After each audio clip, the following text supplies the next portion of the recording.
Michele for the intro. Hi everyone, I'm Michele. I'm going to be the moderator for today's panel. In the past, I worked quite a lot with large language models, especially applied to source code, and I've been recently working as an AI advisor at Replit. Very excited to have both Jim and Amjad today with us. So Jim, why don't you take it away and tell us briefly about you? Absolutely, yeah. Thank you so much for having me. So hi everyone, I am Jim Fan, currently a research scientist at NVIDIA AI. I got my PhD degree from Stanford in 2021, advised by Professor Fei-Fei Li. I have worked in AI for a decade. So the beginning of my journey was in 2012, which coincided with the introduction of AlexNet that essentially marked the inception of deep learning. And then over the next 10 years, I had a great fortune to collaborate with many of the most brilliant minds in AI, like Professor Fei-Fei Li, Yoshua Bengio, Angelin, Ilya Sutskever, and Andrew Karpathy. And they really shaped my perspectives on AI as an aspiring scientist. I watched the field grow from recognizing cat versus dog to GPT-4 and Midjourney.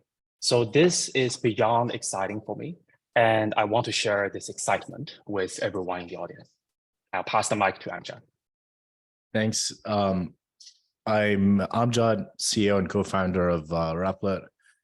I've been working on developer tools basically all my career.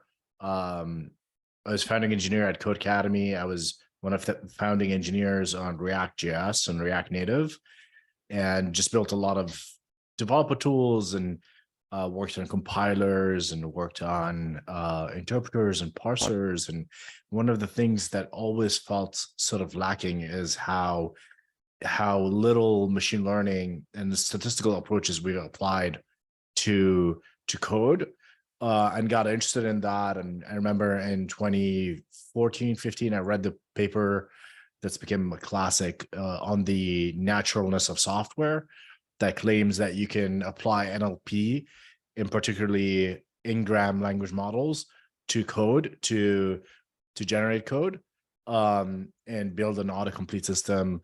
I had a toy implementation of that, sort of always dreamed to be able to build that into Replit and use all the data that we have at Replit to make our developers a lot more productive, to make it so that we can help you learn how to code. And with the introduction of GPT-2, it felt for the first time in 2019, 2020, that we can build something really compelling. And since then, we've been building on top of language models. Perfect. Thanks for the interest, guys. We have so much to talk about today, so it was great that we kept it short. Let's start from possibly the most recent news happened yesterday. So we had GTC, which at this point has become possibly the equivalent of WWDC for AI. So this very large NVIDIA event. Jensen gave an amazing keynote. I was watching that yesterday. It already had tens plus million views in a few hours. So it's clear that there is a lot of attention going on. And Jim, you have been experiencing this, firsthand, being part of the team and having contributed to some of the amazing advancements that have been announced there. Why don't you tell us more? And why also don't you give us your take about what you're excited about? Absolutely, yeah. Thank you so much for bringing up NVIDIA GTC. I think this year, 2023, is an inflection point. So NVIDIA, as we all know, right, we provide and build the best GPUs, which are used to train the best AI models. But I think NVIDIA is going beyond a pure hardware provider and becoming an enterprise-first AI provider. Personally, of course, I'm excited by, every time Jensen goes on stage, we'll have like a better GPU, a better supercomputer. But I think I'm most excited by the NVIDIA AI Foundations, which is a kind of new foundation model as a service, and it is coming to enterprise. And I think what is special about it is you can customize these large language models, or even better, multimodal language models for your enterprise, your unique use cases, and on your proprietary data. So you can bring your images and videos and even 3D data, and we will create custom multimodal language models as well as generative models for your use case. And that I am super excited about. And the other thing is we also have some amazing partners from day one. So Jensen announced we're collaborating with Getty Images, Shutterstock, and Adobe So you don't need to lose sleep over copyrights anymore, and you can use these generative art with ease. And we also provide some unique types of language models, like biology, which is a pretty special modality that we haven't seen deployed elsewhere. So we provide a first large-scale AlphaFold API and fine-tuning service, and that will power up your drug discovery or biology research pipelines. So I'm super excited by NVIDIA AI Foundations. You should check it out. And actually, GTC is still ongoing. So go to NVIDIA's website and you can find lots of very interesting sessions. And some of them are hand-on tutorials. Some of them are introduction to the latest AI technology and graphics technology. So please check it out. Wonderful. I think you touched on a lot of several interesting topics, especially things that are happening in 2023 and that are about to revolutionize the field. The one that I find most exciting personally is multimodality. The reason being, we use text as a mean of communication with computers since in the past few years, thanks to LLMs. But I do think that we're gonna see superpowers happening because of because it's a combination of using images as input and also being able to generate different modes. What is your take on what do you think is going to happen in the next 6 to 12 months in this field? What kind of models, perhaps even the NVIDIA AI Foundations will put in the hands of companies and researchers, and what kind of products would you predict we're going to be seeing by the end of the year, thanks to multimodality? Yeah, that's a great question. So first, let me quickly introduce what do we mean by multimodality. So large language models, in the literal sense of the word, it is processing text, right, which are strings of characters. You got a bunch of strings in, and then the system processes it, and you have strings out. And you can have it in a dialogue and whatnot. And multimodal LLMs will mix in other modalities like computer vision. For example, now this language model will support images and videos. And even better, maybe in the future, we can support other modalities like sensory signals, such as audio, or even 3D, or even touch, robot control signals. I think that the word multimodal has many layers of meaning, and it will just expand. Its meaning will just expand as we move towards the future. And we have already seen huge utilities of purely textual language models. It can do coding, it can write emails for you, it can already do a lot of things. But just imagine giving this system eyes and ears. What can it do, right? It can look at your house and maybe pitch like a new decoration plan for you. It can look at your notebook. You can have like doodles on a notebook. You can draw diagrams, and it will be able to parse the pixels and then make your notebook come alive. You can talk to your notes and not just using text. And you can have fancy handwriting, and it will be able to recognize it without going through an extra step of optical scan or of OCR. So I think the possibilities here are really limitless. And recently, my team also worked on multimodal language models. So we had a paper released called Prismer, and it is actually open source. So if you cannot get your hands on GPT-4's Vision API, this is the best you have right now. It is open source. Everyone can download the model from Hugging Face and then run it on a use case, or even fine-tune it for our own proprietary data. So super excited. Do I need to love submit to hear what Amjad has to do I need to submit a form to get access to Prism? Great question. Great question. No paywall, no forms. That is our new model, right? That's the real innovation. that's the innovation. Yeah. No form, no paywall. The links will be on 4chan, in a few days anyway, as it happened recently. Ouch. I appreciate everything is open. I'm sure a lot of amazing research is gonna stem, out of that release. So thanks for making that happen.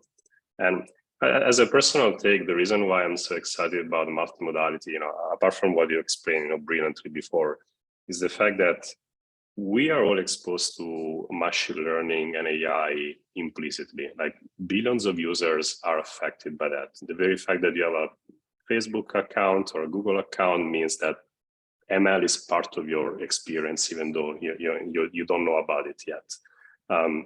What multimodality is going to do is is going to change the UX of all the applications that today look very dry or very boring to use. And it's going to enable completely new types of applications that I can't even think of myself.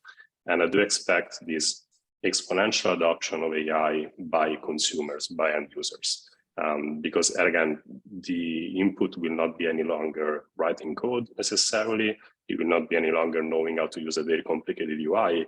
You will literally be talking and doodling and writing text, and that to me that's a completely new paradigm. It's a paradigm shift. To be fair, I can't wait for that to happen.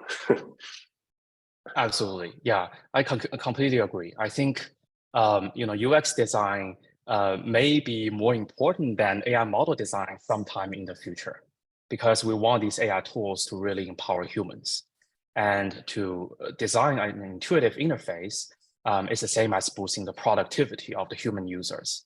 So I think the field of human-computer interaction, or HCI, will become more and more important as the AI models gain more and more capabilities. So I completely agree with you. Totally. Why don't we do a deep dive on LLMs, which are dear to my heart. We explain what is being done in the recent past, why they become so powerful, and I think we can circle back to this fundamental question about UX, because LLMs are changing the way in which we develop applications, and they're also challenging a lot of assumptions of how a good UX looks like. And they're putting the human in the loop in a completely different way. So we're going to be talking about hallucinations and how reliable are the tags or code that is being generated.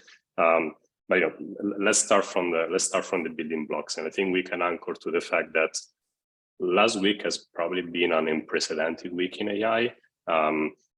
Maybe it's going to be completely shadowed in the next few months by who knows, how many other amazing releases. But we've been seeing this sequence of GPT-4 being released, and then the Palm API being released by Google, and Claude following up right after. So all the key LLMs, all these big and strong LLMs have become available for end users. We've been seeing a lot of viral tweets and a lot of applications and a lot of examples of how powerful they are. Why don't we talk about what is the reason why they become so powerful? Like what is the special ingredient that is that made GPT-4 or Claude or Bard or ChatGPT so exceptional compared to what was available even just a few months ago?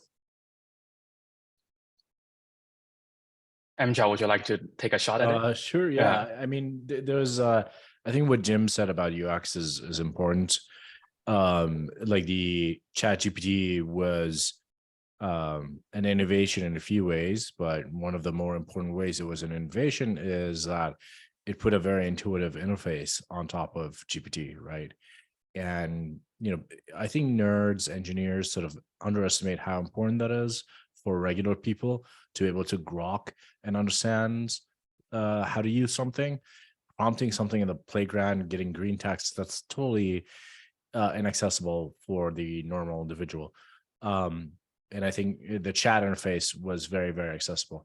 The other thing is what happened is I think the price performance of these models has started to improve tremendously, partly driven by the hardware, obviously NVIDIA is designing, but also I think the sort of open secret is that ChatGPT is probably a smaller model than GPT-3.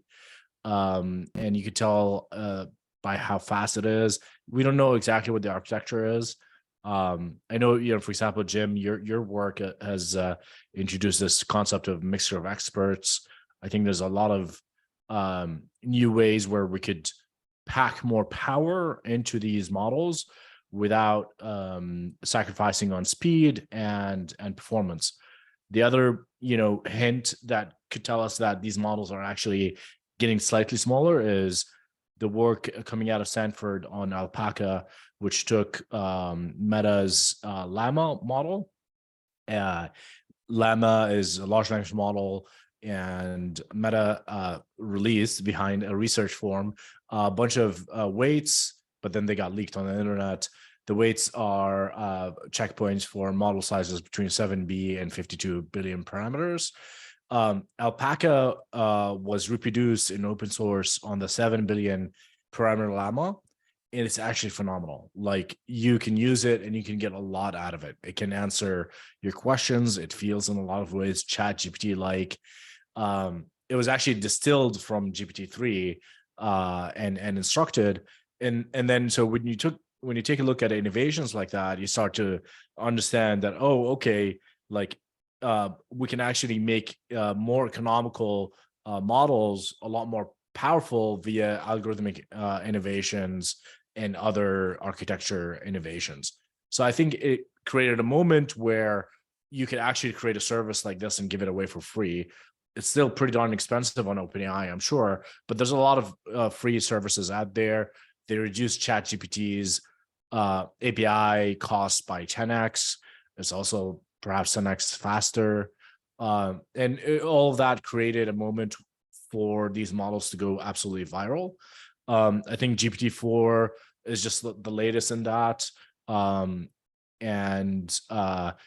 know, the fact that that's also multimodal, that just like icing on the cake. And I think the cool thing about GPT-4 is that, you know, ChatGPT, you know, often gets you 80% of the way into building an application, but then it fails in all sorts of interesting ways. So right now we're on this like march of the last 20%, I think. So GPT-4 is improving on the performance. And so things that were not possible or were kind of buggy with ChatGPT now are possible with GPT-4. And I think we'll just continue seeing that with the GPT-4, 5, etc. So to sum up, I think it's a combination of UX, price performance improvements, and just better accuracy for the models. Yeah, I think, sorry, go ahead. Go, Jim, no worries. Okay, I completely agree with Amjad. I think these are fantastic points, especially on the economical side. So I did a quick back of envelope calculation when ChatGPT's API pricing was published. So if you can concatenate the entire 7 books of Harry Potter, just end-to-end concat, and then you give it to Chat, you tokenize it, you give it to ChatGPT, and how much does a single pass through the entire Harry Potter cost? And the calculation tells us it's $4.30 to process the entire, you know, this whole brick of Harry Potter, right? That's less than a cup of coffee in San Francisco. Come on, like, holy cow, that was like a holy cow moment, right? Like the economy changes a lot of things. As Amjad said, I will not repeat that. I think you've already covered that great point, but just to give the audience a number to ground to, right? So that is one thing. And I want to discuss a little bit, you know, from ChatGPT to GPT-4, kind of what are some of the technical insights that are new besides the usual suspects, like, you know, more compute, right? More compute, more money. I do think there are a few things that have fundamentally changed since ChatGPT until GPT-4. The first is data flywheel. So we all know that OpenAI has a great like data pipeline, right? You curate a lot of text from the internet, and you kind of train and scale your model on that data set. But you know what changed between ChatGPT and GPT-4 is that ChatGPT is one of the most popular apps in history. It gained like 1 million users in 5 days and probably 100 million users now. So that means we're actually giving OpenAI a lot of data by interacting with their system. And in this way, they actually know what users want. Because what users want, like we want to write emails and we want to write code, may not necessarily be the same as, you know, the text, the training text on Reddit, right? So OpenAI actually has a really good kind of data flywheel going. Because of the popularity of their app, they can collect more relevant data, user data, and because of those user data, they can train a better model. And that wouldn't be possible unless you are popular in the first place. So that's why we see like, you know, just so much better performance in GPT-4, in reasoning, in these kind of like textual problems. So I think that is one thing that changed. And the second is human alignment. So ChatGPT was already kind of using these ideas of like instructional fine-tuning or aligning to human preferences, but I feel that GPT-4 took it to like a much greater height. So I've seen on news reports that OpenAI hired armies of programmers to kind of curate data and then, you know, tutor GPT-4. So that's very interesting because previously, like human annotators, you don't need a lot of domain expertise. You just come in, you look at, if this image is a cat or dog, and you give me a label. That was how ImageNet was labeled. Anyone with reasonable intelligence will be able to do that. But now, actually, the bar, even for human annotators, have raised, and that is so interesting. Like, someday I may not even be eligible as a human tutor to GPT-5 or GPT-8 because I'm simply not that great at programming anymore. Not better at programming than GPT-8. So that is another thing that changed. And the final part is the multimodal part. I do think there are just a lot more information captured in images and videos online. And we are just starting to tap into it because there is actually a limited amount of text, useful text online. And I'm pretty sure huge models like GPT-4 is pushing the limit on the text, right? Like you can maybe gain a little bit more on that, but maybe not much more. But now we're tapping into this huge repository of videos. Just think about the volume of data on YouTube every single day. And and GPT-4, at least of its current form, it only processes static image. And we have not touched the video part yet. Just imagine kind of the information and the intelligence that we can unleash by learning from the videos. And I think GPT-4 is starting to do that using pixels. But the next step will be using spatial temporal pixels, which are videos, pixels that evolve over time. And there's just so much information locked in that. And we're just starting to peek into it. So I'm very excited. I think these are fundamental things that changed, and just more exciting stuff will happen next. Yeah, I totally agree, Jim. I think we've been talking about scaling laws for several years at this point, and for a good reason. They have been definitely revolutionary and they keep paying off. My personal take is that we're not going to be talking anymore about number of parameters in models. As a matter of fact, the GPT-4 technical report doesn't even tell us, the size of the model or the amount of data that has been used. I think we're going to have this concept of how many flops have been devoted to train a certain model, and it's all about how do we use these flops? Are they all going to be on text? Are they going to be on collecting as many tokens as possible? Or are we going to bring in more modalities? Are we going to be smarter in the way in which we connect text with images? For example, we have been seeing semantic scene graphs in Vision for many years, but currently, the multi-modal LLMs don't even employ that kind of mapping. They just take a lot of images, a lot of text as input, and we hope that the mapping happens sort of magically. And all this space has to be explored. We know that more compute pays off, but I think it's on the research side, there is a big opportunity in figuring out how to best use these computes. So oftentimes, people ask me, and I'm sure, Jimmy, it happens the same to you working in big tech, how and why would I do research as an academic in this field? It doesn't make sense because I don't have the compute power that big companies do, which is true. It's a matter of fact. But my reply is always, there is so much ingenuity that can come, from outside research and not from big tech, that where we usually try to explore scaling laws as much as possible. And those ingenious ideas will make the difference in the field. Those will be the ideas that will allow us to explore scaling laws even more to an extreme and make better use of those flops.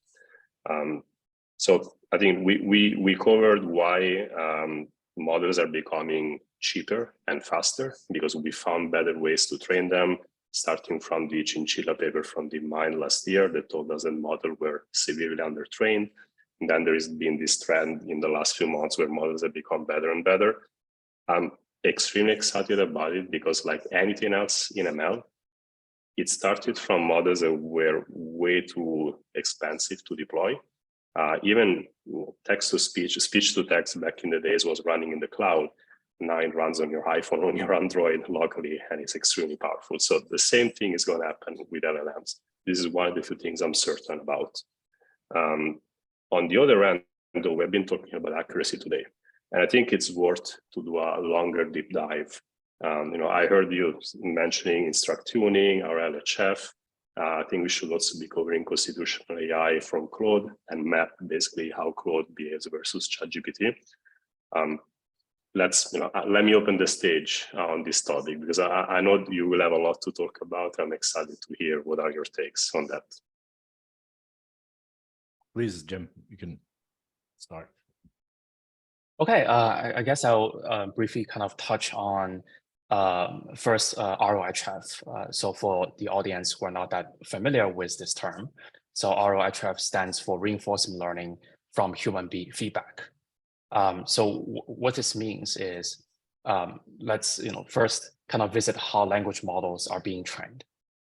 They train using a technique called self-supervised learning, which is that you download a huge amount of text from the internet, and then you train a large model to predict the next word. And this is like this super simple objective is actually very rich, and it induces a lot of emergent behavior. Behaviors like reasoning, or just kind of in general like text understanding, and all of the also including coding. Like coding auto-completion is a type of next word prediction, and if you can predict the next symbol in the code very well, then you probably already know a lot about kind of how programs and structures work. So this was how the original GPT-3 was trained.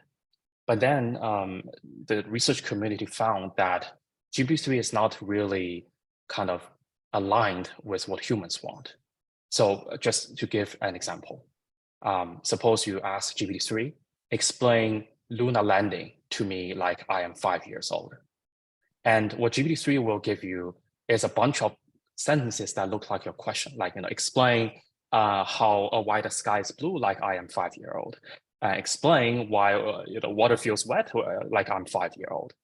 Because there's nothing in the next word prediction that forces it to answer the question, right? Like it is equally plausible that somewhere on the internet, it's just a bullet point of questions and GPT-3 just kind of complete it as if you're asking for more kind of question templates. So what the next kind of instruct GPT did is to align these models to follow the instruction that you want. And that is what we call human alignment, aligning with what we really need the model to accomplish.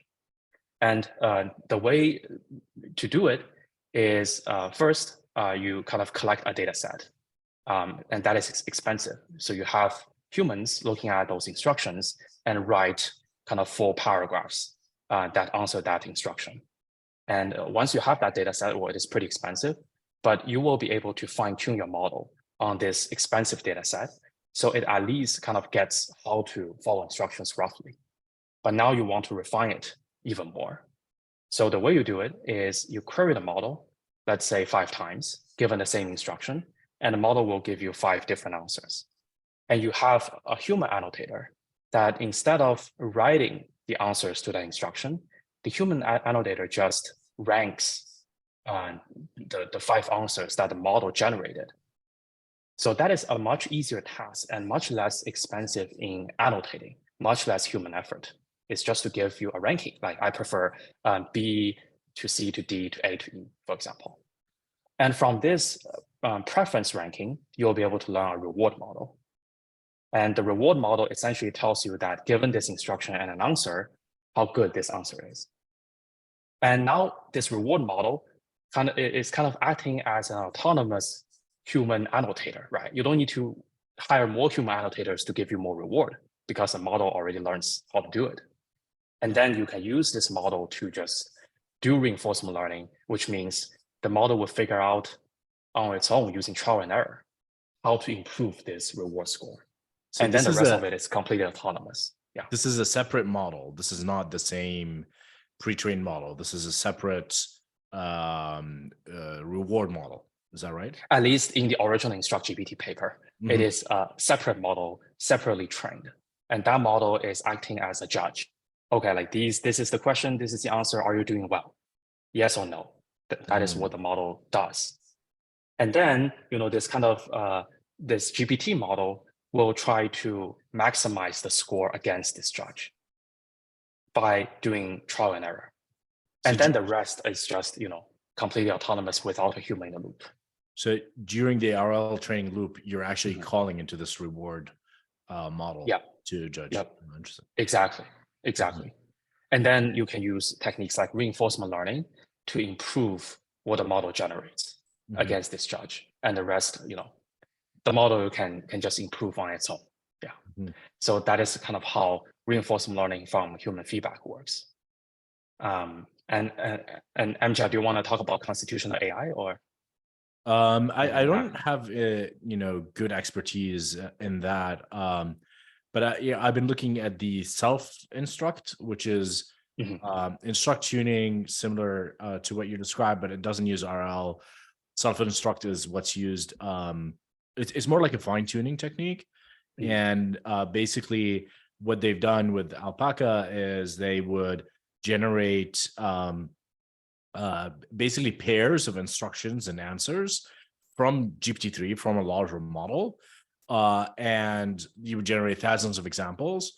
And then you would fine tune a smaller model based on these like pairs, basically ground truths. And you can you can take a pre-trained model like a llama 7 billion and like train it on the self-instruct data set, and you end up with something very similar to RLHF, where it is actually listening to your commands. It's actually like able to able to follow your orders and your questions more clearly, because anyone who remembers GPT-3 2020, pre all these algorithmic innovations, it sometimes just ignores what you're saying and it goes and does something else.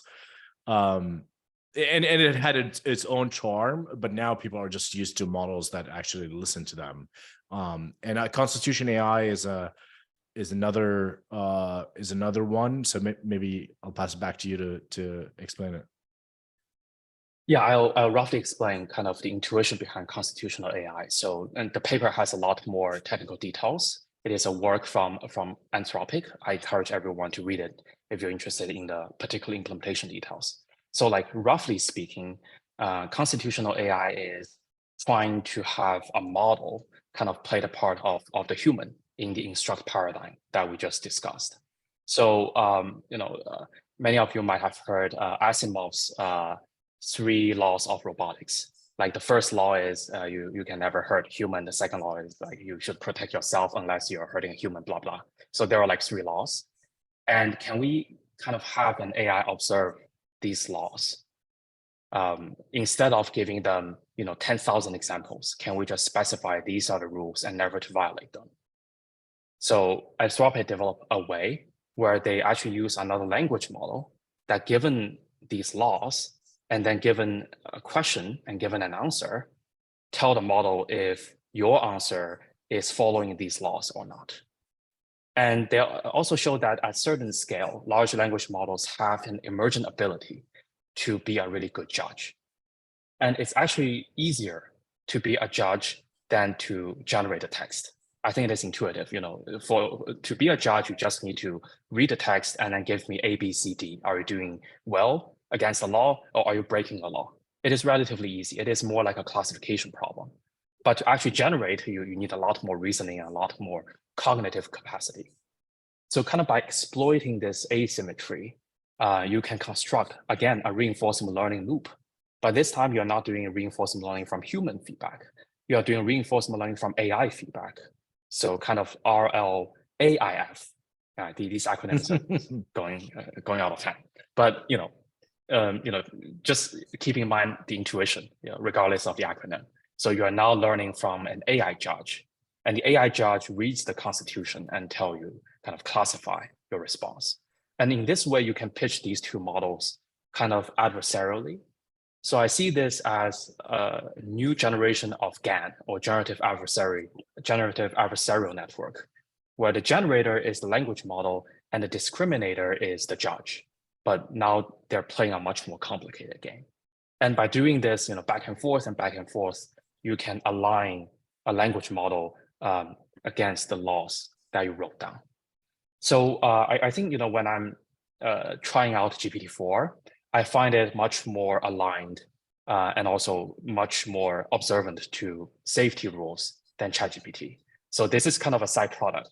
You can align it to provide more useful answers. You can also align it to refuse to answer certain toxic or dangerous queries. And GPT-4 does that a lot more conservatively. So yeah, there's that phenomenon. Yeah, I think the sort of meta point here is that generative pre-trained transformer models pack a lot of intelligence, but in an undirected way. It's really hard to get them to do the thing that we want them to do, just because they almost have a mind of their own. And so I think we're just discovering all these techniques to get these models to behave in a way that makes them useful and for applications we wanna build with them. I think Amjad actually has raised a really interesting point. I actually think instead of language model having a mind of their own, I think they have way too many minds. Yes. Yeah, because they're training on the entire internet, and people have just the wildest distribution of emotions and reasoning and worldviews online, and language model learn from all of them at the same time. So I see the unaligned language models like the original GPT-3 as kind of a juxtaposition of mind. It has maybe like a million different minds juxtaposed together. But RLHF and RLAIF, this constitutional AI, is trying to collapse these minds. It's more like maybe only exactly. It's kind of like, in quantum mechanics, you have quantum entanglement, but you kind of force them to collapse to a certain state that is actually a useful AI assistant. So that begs the question, right? Like, how about the rest of the minds? I do think the rest of the minds are still useful in another setting, maybe in a creative setting.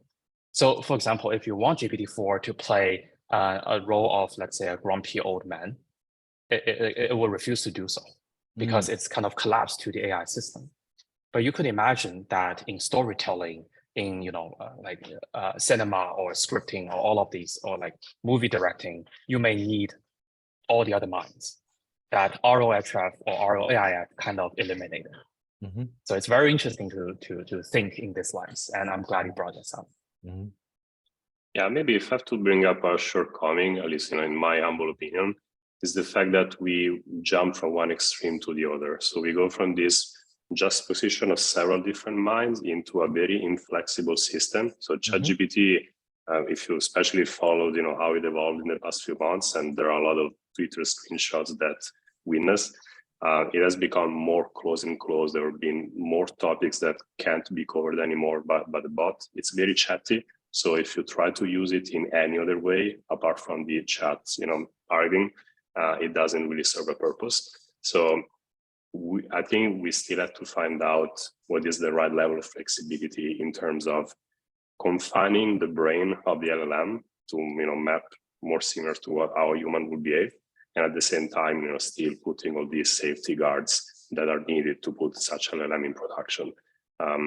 It's going to be a journey. I think constitutional AI, in my humble opinion, is a step forward compared to RLHF, but it's still not there. I don't think anyone would dare to say that Claude is much better than ChatGPT at this point. I think we heard mostly only the opposite feedback about those two systems.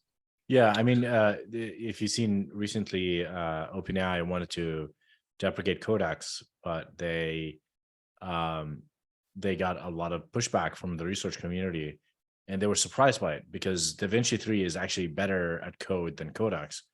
The reason people wanted it is because it's not instructed, and they actually like the fact that it's not instructed. So the shortcomings of DaVinci 3 is that, it is too opinionated. Whereas the original Codex was just like, was just more honest completion engine. Yeah, it's interesting because the underlying tech is exactly the same. The vast majority of the training data is the same. You tweak just a few knobs basically, and it behaves in a completely different way. So that's not what you would expect from a standard software engineer, for example, no matter how grumpy they woke up a certain day. Right. So actually, we did this fun experiment with. So as you know, Michele, since you're helping, we're actually training self-hosting in a lot of our sort of code models for Code Complete. But just for fun, we hooked up ChatGPT inside the IDE, inside the editor as a completion engine. And it sucked really bad because of how so, adamant about chatting it is. No matter how much you prompt it, it just really wants to be a chatbot. And so we're like, because we're looking at the speed and economics, we're like, oh, maybe this is actually useful as like a completion engine. Turns out that you're losing a lot of flexibility once you instruct these models. Yeah. It forces you. ChatGPT tries to interleave a lot of natural language and code because it tries to explain the code that it's actually generating. Yes, that works well in a chat interface. It's of course abysmal for an IDE. So unless you're doing Donald Knuth literate programming. Do you know that? Yeah. So unless you're doing literate programming, typically it's not useful. Maybe that's where we're going, apart from the crazy syntax it had. At this scale, maybe we should just condition it to mimic Donald Knuth. Exactly. Maybe that's all we need, some prompt engineering. Then it will really be superhuman intelligence at that point, if it's going to mimic him. All right, given that we're talking about coding, why don't we jump on that? Why don't we cover a bit AI for code? So to be fair enough, it was the most exciting applications of LLMs back in the days. The fact that GPT-3 was so powerful at generating code, and everything that we've been seeing with Codex. A lot has happened in the past couple of years at this point. Models are becoming more and more powerful across several different programming languages, not only in generating code, but also in taking over some of the very tedious tasks that software engineers waste hours a day on. We have seen these Copilot announcements yesterday or this morning. I'm losing track of how many things are happening. Jim, maybe we can have a quick chat about it. Give us the highlights of what they're excited about from that announcement. Yes, so it is an announcement from GitHub. It's called GitHub Pilot X. And they implemented a few kind of new components based on GPT-4. And I do want to point out that none of these features are particularly new, because we have seen either in Replit or in many community-built VS Code plugins that many of these ideas have already floated around. Just that because GitHub and Microsoft, they have privileged access to GPT-4, and GPT-4 is exceptionally good at coding. So that's why their announcement, their tools may feel better in terms of performance because they're backed by a better language model encoding. So I will quickly kind of talk about the features. And there are four kind of major new features to Copilot. The first one is that you can chat with a code, but I think that is no surprise to anybody. When ChatGPT came out, you can any piece of text database will be chattable, and the code base is not an exception. You'll be able to chat with your code, ask questions about it, instead of reading through it and scratching your head, especially if the code base you're not familiar with. And the second feature is pull request. So the Copilot X can actually look at pull request and maybe give you comments and check for bugs or unit test coverage, things like that.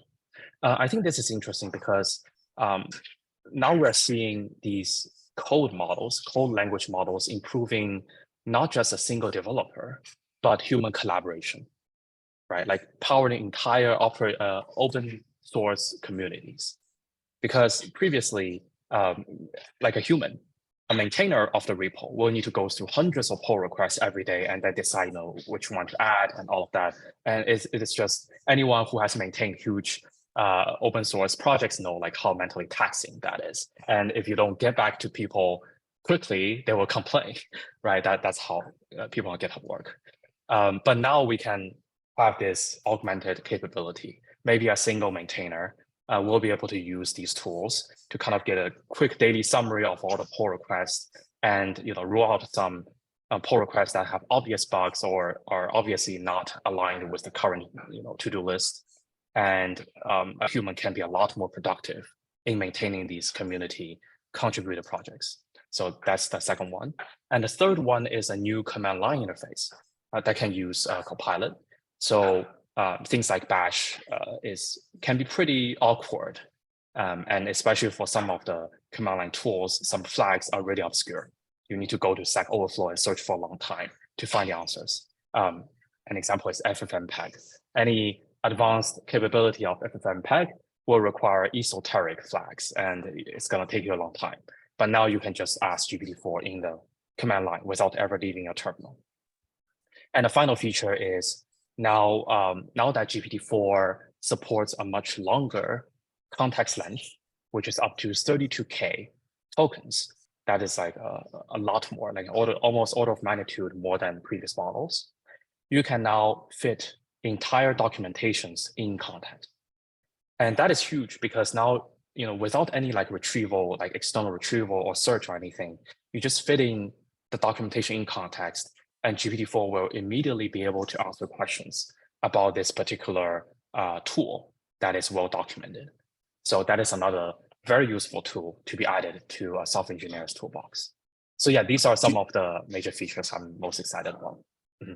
Do you know if it's like a separate product that's going to be charged differently, or is it like more experimental Copilot features?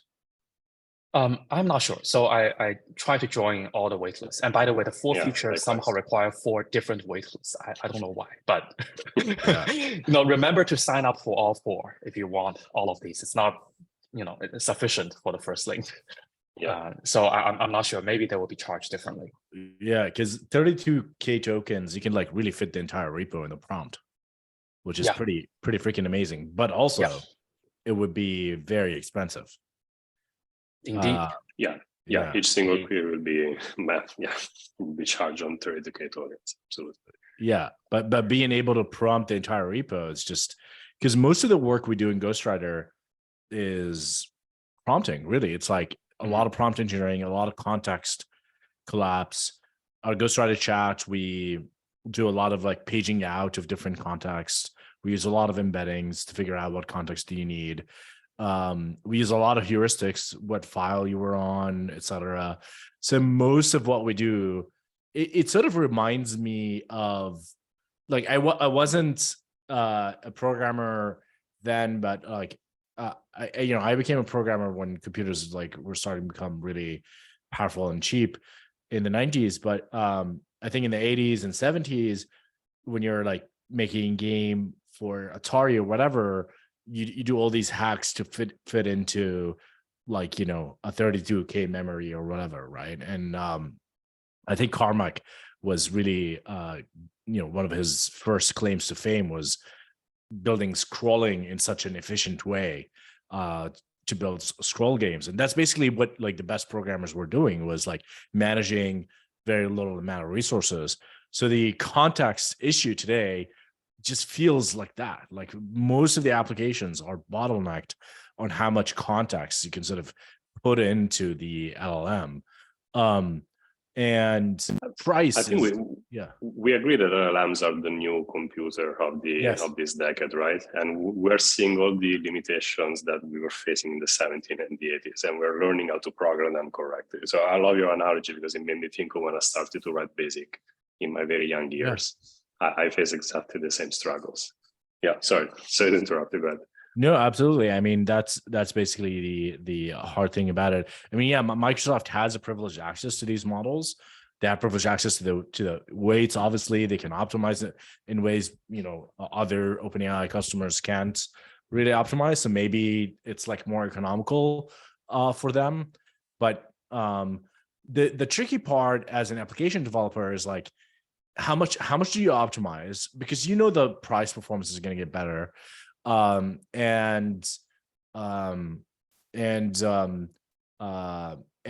basically like maybe from a business perspective, do you like lose money on it in the short term in order to make sure your users are happy, but that the margins will improve in the future? Amjad, let me ask you the right question, because we cover some amazing features that software developers are going to have in their hands now or very soon. I think we all envy people that are starting to learn how to code today, because compared to when we started, they have much more in their hands and the experience will be much less frustrating. Why don't you give me a prediction of what do you think is going to happen for the people that are learning to code together with AI, and also what's going to happen to more seasoned developers like us? How more productive are they going to become? I heard your podcast, the 100,000x developer. I would love to hear your take about this. Yeah, I think like it's not unreasonable to imagine 1,000x developers. And I don't see it in the current generation of LLMs and AI software. I think maybe by the end of the decade, we're going to have more sort of autonomous agents that are acting on your behalf. And you end up sort of being at a much higher level. So I think like the concept of the programmer will change. Like today, yes, you still have to learn how to code. You still, maybe you're reviewing code a lot more than you're actually typing code. But, you know, for the best programmers, typing code is actually somewhat of a bottleneck. Like if you're Carmack, like typing code, like, you know, there's this meme that, you know, typing code is not the bottleneck or whatever, but actually some of the most productive people, like they have a lot more ideas and they have a lot more productivity and ways, things that they want to achieve, that actually typing code ends up becoming a bottleneck. So in the short term, I think thinking about Copilot, Ghostwriter, etc., as typing aids are kind of, you know, might seem reductionist, but it's actually very, very important, right? I think we're entering a new phase now. So you go from typing aids, the next phase is the chat, right? So now you have sort of an assistant that is helping you find code, that is helping you answer questions about your repo, that is helping you be creative, like actually like being able to talk to Ghostwriter and say like, hey, what do you think of this function? What do you think I should do with it? And brainstorm with it. It's actually a very fun experience. And so now you have something that's acting more like an assistant. I think the next generation, and who knows, maybe it's this year, maybe it's in 5 years, it's going to be more a team of AIs. Like, I think they're going to feel more like humans, that you're going to see them in your editor, more like, you know, talking to you, you're giving them tasks, them looking at PRs and reviewing PRs, submitting entire PRs. And maybe at that point, you're not actually coding anymore. Maybe you're reviewing code, maybe you're sort of designing the system as a whole, but you are commanding an army of AIs that are doing a lot of the menial type work for you.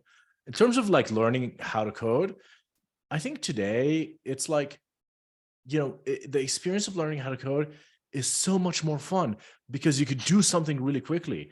We're seeing all these threads. There was such a explosion of Replit mentions on Twitter that people thought we were doing a campaign, that basically Replit is like the natural way to try a lot of these AI technologies. And you had people that were just learning how to code, able to build Pong, able to build Flappy Birds, able to build a lot of these interesting games that would have taken you years. And so the time from idea to something tangible that you can sense and feel and share with someone else is collapsing. And that's a very important thing for people's motivation. Part of the reason learning how to code was very demotivating, because the reward for seeing, you know, a real application in the world was like months to years away from your first line of code. So at Replit, we always valued this idea of like, how do you reduce the time from an idea to a product or something that you can share? And with AI, it's really collapsing as in totally to zero. And I think we're going to see a lot more people getting into programming. I will say that there are people that are very resistant to this technology, somewhat ideologically, somewhat just because they don't want to change their ways. And I think they're really like, they should reconsider, because otherwise they're going to be left out. I think a lot of it's a rising tide that will lift all boats. But if your boat is not willing to be lifted, you're gonna be left out. Yeah, and I think we hear a lot of the impact on prosperity that AGI will have, maybe decades from today. But I do think in the short term, what's going to happen thanks to developer becoming way more productive, it can be ignored. We are already seeing how much software and ML have done in the past 2 decades. Imagine what's going to happen in the next 10 years of superpower developers, how much they're going to be able to create, how much wealth they're going to be able to generate in the world. So it's an extremely exciting scenario. Jim, let me ask you the last question of the panel so that we can quickly jump to the Q&A. It's going to be the usual $1 million question. So say we're going to be here 1 year from today having the same panel, and we're going to be talking about LLMs once again. What a surprise. Where do you think we're going to be at that point? How powerful LLMs will be? What kind of capabilities will they have? And how do you see them evolving, in the next 12 months? I think that's a fascinating question that I dream about every night. Okay, so here's my prediction. I think we'll see a lot more modalities weaved more naturally into LLMs. And GPT-4, the Vision API is just the first. I mentioned we'll have a video and 3D integrated very soon. And there are already exciting works at NVIDIA doing this. I'm pretty sure other places are thinking about the same thing. The whole research community is gravitating towards modalities beyond text. So that is almost for sure going to happen. And the next thing, the next set of modalities would be action modalities, kind of like generalist agents rather than just language models. And what I mean by generalist agent are embodied AI that can have actuators. Like they can perceive the world in multimodality, in image, 3D, video, and then they can take actions to explore the environment, enact changes, and then complete tasks.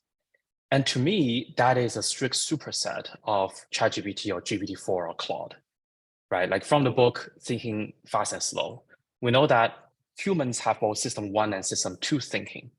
And what GPT-4 addresses is system 2 thinking, which is systematic, deliberate reasoning, right? Like examples are writing emails, taking exams, coding, whatever GPT-4 has already impressed you. But what system 1 does is more like a reflex, which doesn't require a lot of conscious thinking. Examples are like walking, jumping, or picking up an object using 5 fingers. And that is robotics. And actually robotics is somehow a much harder problem right now than coding. It's both happy and sad for me. Happy because I'll keep my job for a while. I am actively doing research on generalist agents, either controlling AI to play games or controlling AI to do robot tasks, to control robotic arms and legs. So I'm happy. I'm gonna keep the job for a while, but I'm also kind of sad that we're still lagging behind language models. We have not seen generalist agents yet, like a robot that can go ahead and cook a spaghetti for you just from the ingredients in the fridge. It is just so much harder somehow. And that is the classical example of the Moravec's paradox. The things that we think are hardest somehow turns out to be easier for AI. Somehow system 1 that we don't even think about is harder than system 2. And I feel that GPT-4, the next set of capabilities and modalities will be adding things from system 1. But before system 1, we still have a lot of system 2 problems not yet solved. As we discussed in the panel today about alignment, about better coding, right? Like, can we have agents that are just pure coding agents, not trying to chat with you all the time? Can we first make Replit 1000x better, right? Like these are already very difficult problems. And next, can it process so much videos from the world, from YouTube, from all of these places? Can it process all the videos? And then after that, we'll start to answer, can it control physical bodies? Can it be truly embodied? And all I want is a delicious meatball spaghetti.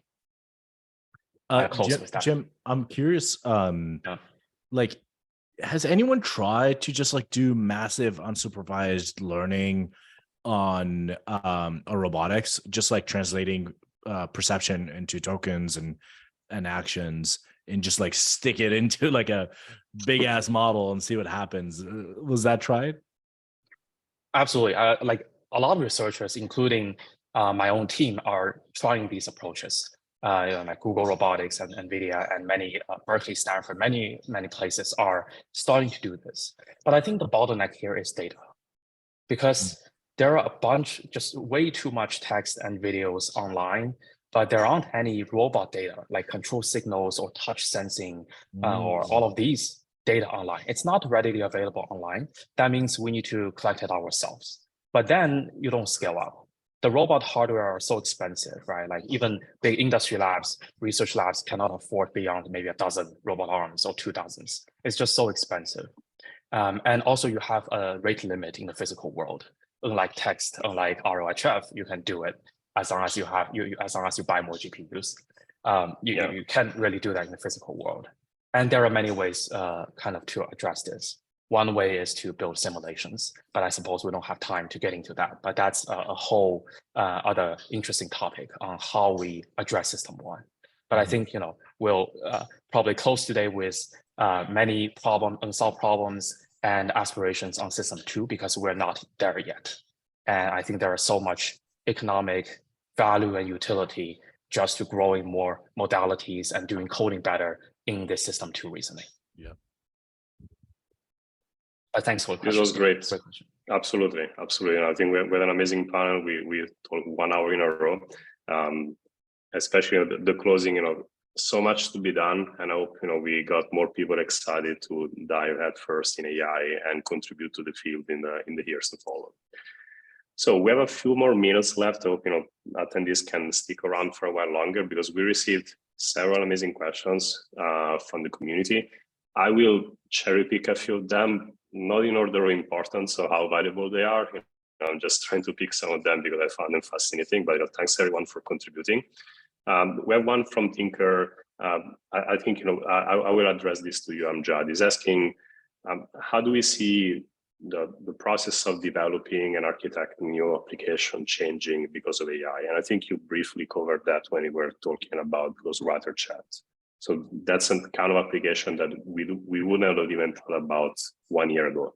But right now, the way we design has changed from the ground up. Yeah, but another thing that I've been really thinking a lot about is how large language models are not just helping us write the software, but also our component pieces inside the software itself, right? So, I'll give you an example. A lot of times when you're writing software, you hit into a parsing issue. That's a common task. GPT-3 can learn parsing with like a 15-minute prompting session. To write like a really good parser, it's like a week's work at least if you're a good engineer. So it just feels obvious that people are gonna just like the iron law of software engineers is that we're all lazy. And so it's just obvious that people are going to plug in these LLMs prompted for a specific task as part of the software sort of call graph, right? And so then, but the problem is like, what are the best practices there? How do you test it? How do you make it predictable? How do you ship it? How do you develop it? How do you make it reproducible? How do you collaborate around it? And that's something that we're starting to think really deeply about at Replit. And, it feels very obvious to me that in the future, every piece of software will have embedded in it some kind of large language model that's doing a lot of different tasks. The question is like, what are the best practices around that? That would also require the software to be connected to internet all the time. Well, if you're calling an API, right? Right. If you're running it locally, then that for sure. If you're running the model locally, yeah. It feels like, be curious to hear your thoughts about this, but just seeing like I have now a small llama alpaca on every computer that I own just for fun. It just feels like pretty soon, like we're just gonna have these models everywhere. Please do, because you will need GPUs to run any software. Please. You don't think you don't think LMs on CPU is going to be possible? I think it's going to be difficult. Or if inference time is not a big bottleneck, then maybe we can relax that kind of constraint. But if you do require some kind of inference efficiency, then I think GPUs or equivalent accelerators will be required. Gotcha. Yeah, the good news is most of the consumer hardware at this point has some level of good accelerators, and even the M1, M2s, or NVIDIA GPUs are embedded in laptops. Not as powerful, of course, 100 H100s, but still good enough to run small models. Right. And I totally agree that eventually those LLMs, or let's call it an SLM, small language models, exactly. Yeah, they will find their spot in our local applications, and we will bring in superpowers to them. Jim, I have a question for you. I think this is going to be a perfect fit given the Harry Potter example from before. So sure. We've been talking a lot about prompt engineering. It has become a profession at this point. I think there are several staff prompt engineer job openings on LinkedIn at this point. How do you think the field is gonna evolve? Do we feel it's gonna be still important and valuable when every LLM out there will support, say, 32K or 64K context window, or is it going to change fundamentally? And we are learning a lot about it, and maybe in 6 months it's going to be utterly useless. Yeah, I'll borrow a quote from Andre Parse. He said, "English is the new hottest programming language," and I do completely believe that. And I think, as Amjad also mentioned, right, like I feel that is very similar to the vision of Replit.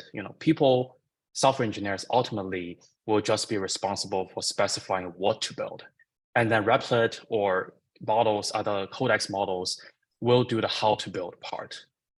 We just specify what we, because always humans will need to know what we want, right? Ultimately, these things serve humans and benefit us. So we'll always be the ones specifying what to do.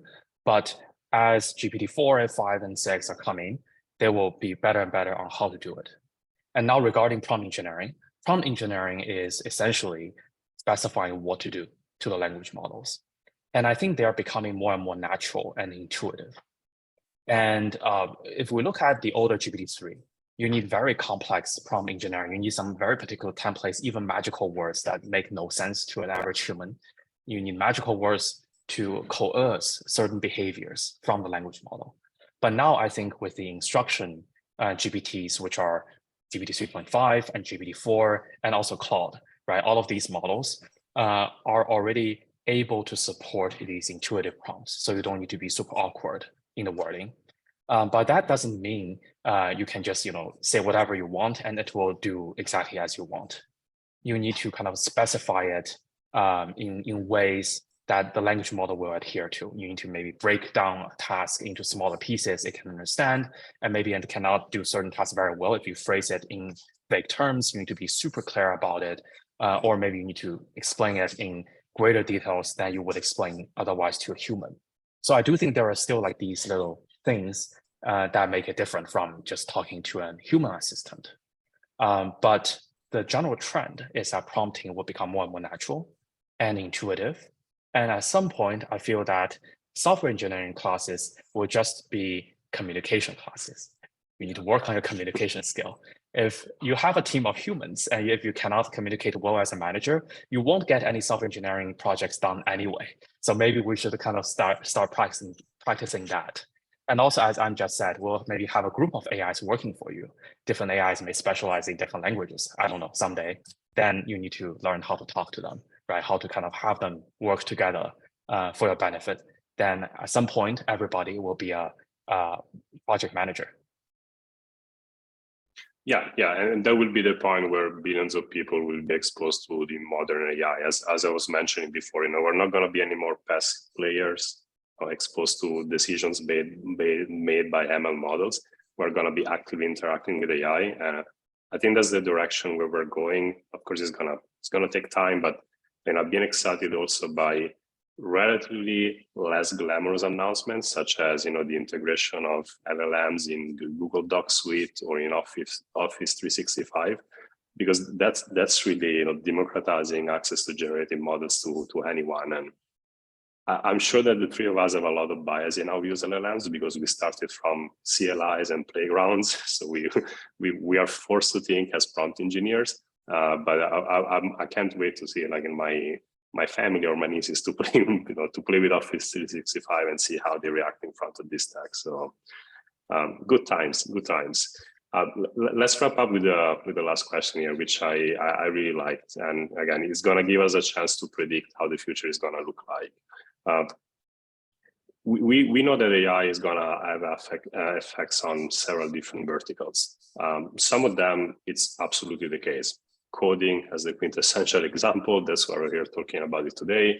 What are some of the use cases and applications that you expected to have seen more impacted by AI, but nothing is still happening in there, and that you predict maybe in the next year or two, with LLMs or generative models becoming more powerful, we're going to see like this emergence of this vertical being impacted by AI? Well, I think it's like that. The reverse question is probably easier to answer, which is like which verticals are not going to be impacted by AI in the near term. And I think Jim give us an idea that like, chefs and plumbers and anyone who's doing work with their hands, they're kind of protected a little bit from this. But I think every information work is actually pretty open to massive change based on this technology.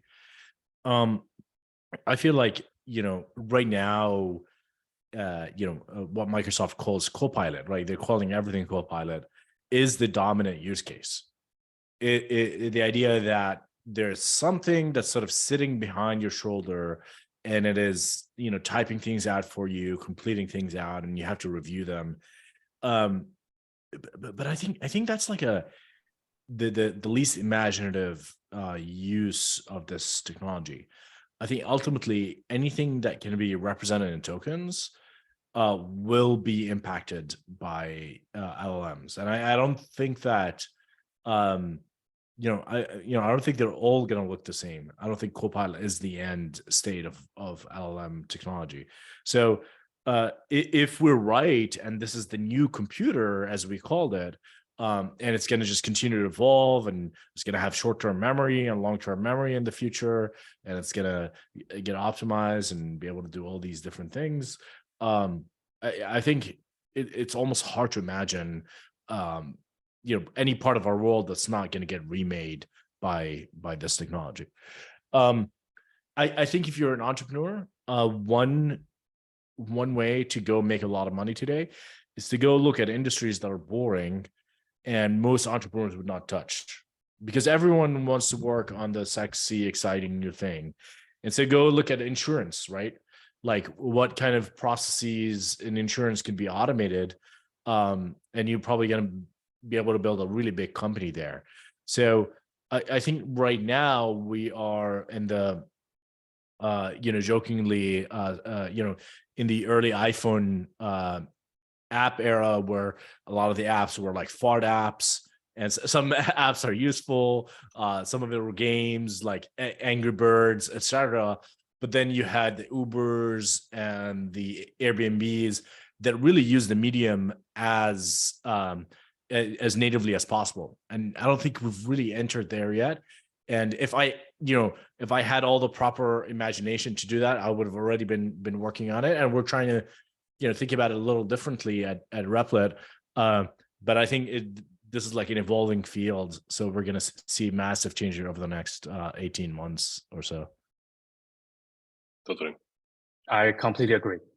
I think what we're seeing here, AI, I think it's not just a technology or even a significant technology. I think it is a civilizational technology where it will really tear into the fabric of civilization, of our economy and society.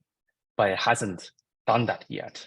But just imagine, as Amjad brought up, this iPhone moment, right? Like in 2007, when Steve Jobs walked on stage with iPhone, people were just, treating this as something exotic, something cool.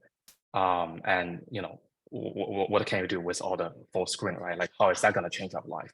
But look at us right now. We're all hooked to the screen.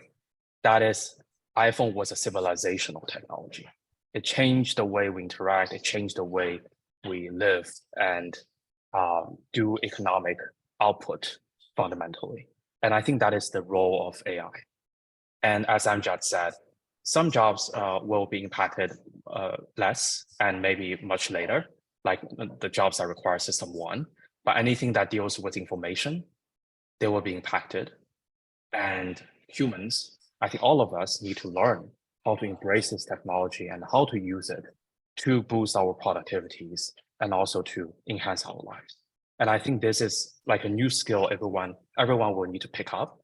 And hopefully it's not that hard to pick up because now you just talk to your chatbot. You just need to learn how to communicate. And I honestly don't think that is a very high bar. And I'm glad to see the advancement in AI technology actually lowering the barrier to the technology. If you can process the entire 7 books of Harry Potter in $4, I think you should do it. I think you should start to use this technology. There's really little excuse not to use it. And this is a civilizational technology. Well, I think we couldn't close this panel with the most, inspirational, insightful quotes from Jim. So thanks a lot. I know I've been a greedy moderator because we went over time, but I just wanted to pick your brain more and hear you talking more about it. So thanks for everyone who was also attending online and stayed around until now. It was great. I hope we're going to be able to do this again, maybe 1 year from today, as we promised each other before, to know what's going on with LLMs. Thanks, everyone. Thanks, Jim. Thanks, Amjad. Thank you. Appreciate it. Thank you so much. Yeah. Thanks, everyone.